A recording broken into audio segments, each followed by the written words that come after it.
கரை மற்றும் அதன் சுற்றுவட்டார பகுதிகள் வெள்ளத்தில் மிதக்கின்றன. கடந்த 10 மணி நேரமாக இடைவிடாது பெய்த மழையால் முக்கிய சாலைகள் சேதமடைந்துள்ளன. பல இடங்களில் மரங்கள் முறிந்து விழுந்துள்ளன.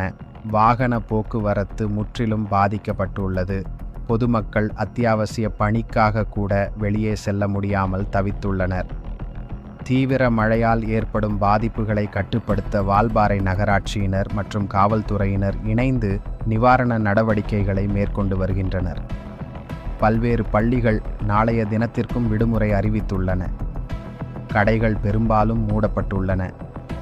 பொதுமக்கள் வீடுகளுக்குள் தங்கிக் கொண்டு பாதுகாப்புடன் இருக்க கேட்டுக்கொள்ளப்பட்டுள்ளனர். வானிலை மையம் வெளியிட்டுள்ள எச்சரிக்கையின்படி வால்பாறை மற்றும் அதனை ஒட்டிய பகுதிகளில் அடுத்த 24 மணி நேரத்திற்கு கனமழை நீடிக்கும் என கூறப்பட்டுள்ளது. பொதுமக்கள் அவசரமில்லாமல் வீடுகளிலேயே தங்கியிருப்பது நல்லது.